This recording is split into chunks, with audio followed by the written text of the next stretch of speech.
Тројца малолетници се затруле со вдишување на лепак, соопштија денеска од секторот за внатрешни работи Куманово. Според полицијата, вчера околу 10 часот и 40 минути во СВР Куманово е пријавено дека на улицата Професор Мијалковиќ пронајдени се 3 деца кои не реагирале на допир. Станува збор за 15-годишно девојче и нејзините браќа на возраст од 12 и 9 години и кои што најверојатно биле затруени со вдишување на лепак. Тие се пренесени во Општа болница Куманово за укажување на лекарска помош. Полицијата презема мерки за расчистување на случајот. Во врска со настанот, од Општата болница Куманово информира дека децата вчера кај нив биле донесени со возило на итна медицинска помош во стабилна состојба, но запуштени, свесни, со дискретно проширени зеници и испади на бес и хистерично смеење. По извршените прегледи, родителите не дозволиле да се направат дополнителни анализи за да се утврди што ја предизвикало нивната состојба. Ги зедоа децата на сопствено барање и покрај инсистирањето да останат на дополнителни испитувања. Упатени се на клиниката за детски болести, оддел за токсикологија за токсиколошки анализи, како и на детска психијатрија, велат од болницата во Куманово. Случајот е пријавен и во Центарот за социјални работи во Куманово за понатамошно постапување. Децата веќе се евидентирани во нашиот систем поради питачење, но сега е отворен нов предмет и денеска родителите се повикани на разговор, велат од Центарот за социјални работи Куманово.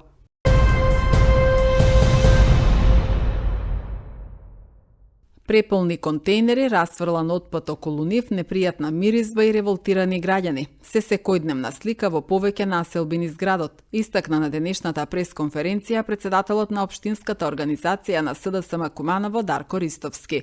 Тој ги прашува надлежните зошто и покрај бројните реакции од граѓаните, состојбата на терен продолжува да се влошува. Куманово се гуши во смет, институциите молчат. До кога? Куманово во последниот период се повеќе наликува на град оставен сам на себе кога станува збор за одржување на јавната хигиена.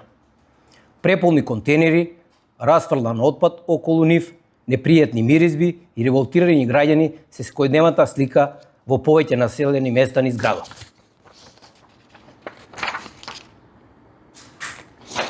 Онаа што најмногу загрижува е што проблемот не е од вчера. Граѓаните со месеци укажуваат на нередовно собирање на сметот, а наместо трајни решенија добиваме само привремени интервенции и ветувања.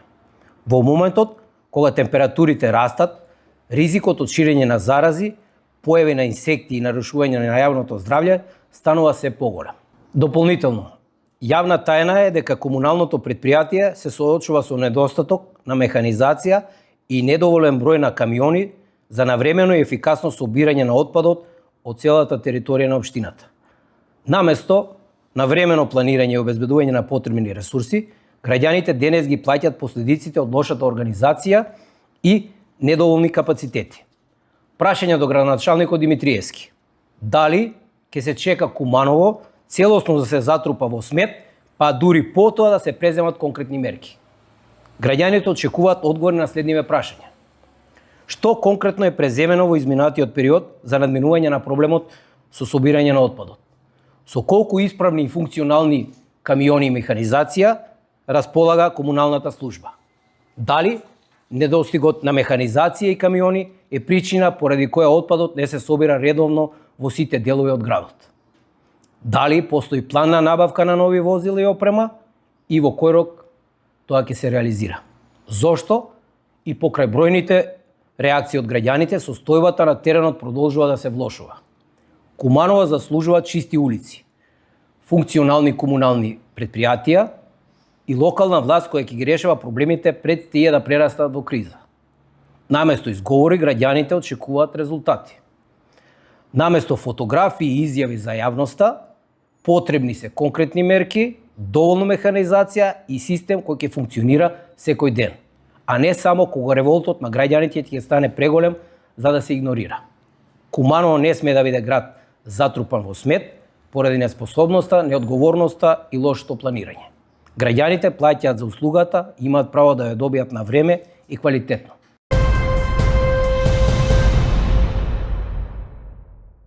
Полициски службеници од секторот за внатрешни работи Куманово вчера лишиле од слобода 44 годишен кумановец. Според полицијата, при претрес во неговиот дом извршен со судска наредба, биле пронајдени одземени марихуана, дробилка и дигитална вага. Тој бил приведен во полициска станица и по целосно документирање на случајот против него ќе следува соодветна пријава.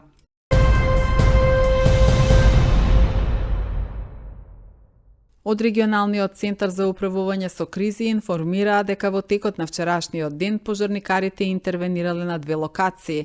Во првиот случај станувало збор за опожарен далековод наспроти касарната Боро Менков, а втората интервенција била на улицата Ѓорче Петров, каде што било пожарен уред за мерење на струја.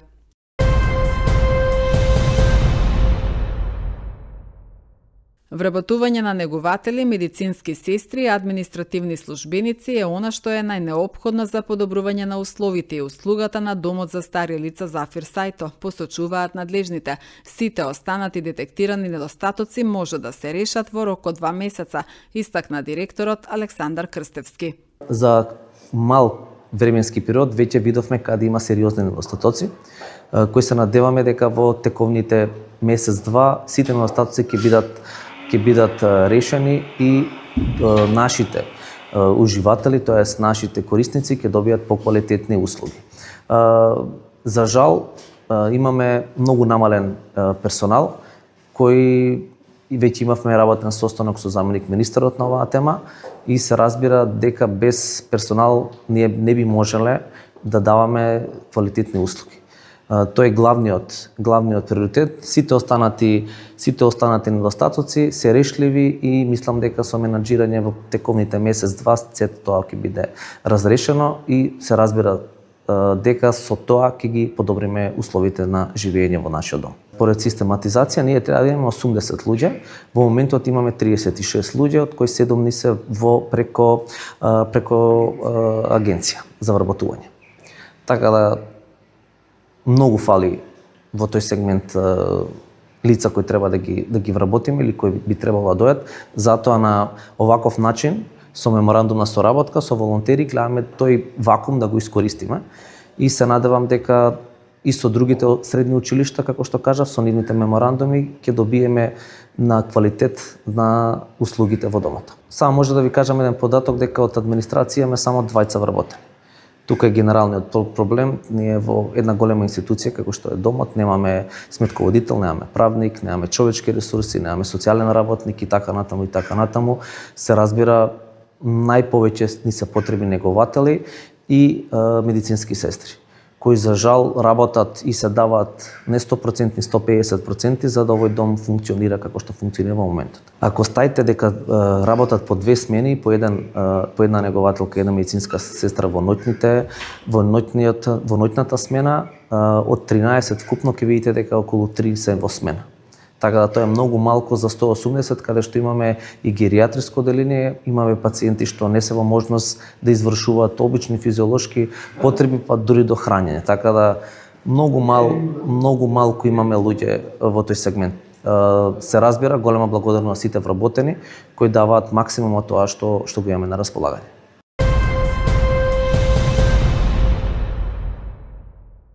Општинската организација на Црвен крст Куманово како лиценциран давател на социјалната услуга помош и нега во домот ги повикува сите стари изнемоштени лица и лица со намален функционален капацитет од општина Старо Нагоричане на кои им е потребна помош во секојдневното функционирање да се пријават за услугата. Услугата помош и нега во домот ќе се спроведува на територијата на општина Старо Нагоричане и е поддржана од Министерството за социјална политика, демографија и млади и Светска банка во рамки на развојот на социјалните услуги во заедницата. Право на користење на услугата имаат лица кои се на возраст над 65 години, живеат сами или во домаќинства со ограничена можност за грижа и поддршка, имаат намалена подвижност, хронични заболувања или здравствени состојби кои го отежнуваат подобруваат самостојното извршување на секојдневните активности, имаат потреба од поддршка за одржување на лична хигиена, хигиена на домот, набавка на намирници и лекови, придружба до здравствени установи и други активности од секојдневниот живот. По поднесувањето на барањето ќе биде извршена проценка на потребите на кандидатите согласно утврдените критериуми за користење на услугата.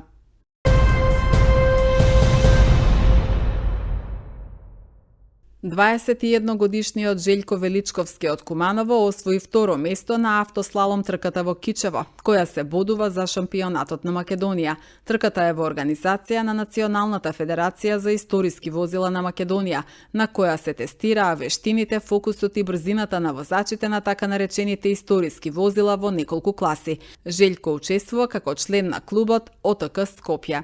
Тој е единствениот надпреварувач од Куманово во оваа дисциплина, а учествува со возило BMW произведено во 1995 година. Желјко Величковски од Куманово пред нецел месец освои трето место на автослалом трка во Скопје.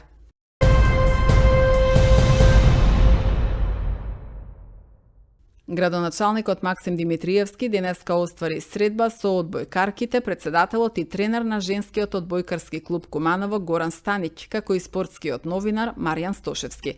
Повод за средбата е нивниот престој на подготовки на Златибор. Раководството на клубот сподели импресии од гостопримството на председателот на општина Чајатина Милан Стаматовиќ, кој ги повикува кумановските спортски клубови и културни сдруженија за отворена соработка по примерот на женскиот одбојкарски клуб.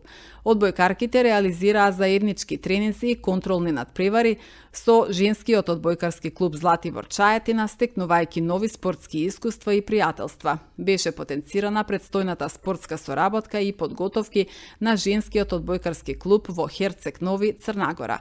Вакви спортски соработки придонесуваат за развој на младите и за јакнување на врските меѓу збратимените општини. Општина Куманово продолжува да го поддржува спортот како мост на пријателство и успех, а партнерството меѓу двата клуба и братските општини ќе продолжи да се развива и во иднина, истакна Димитриевски.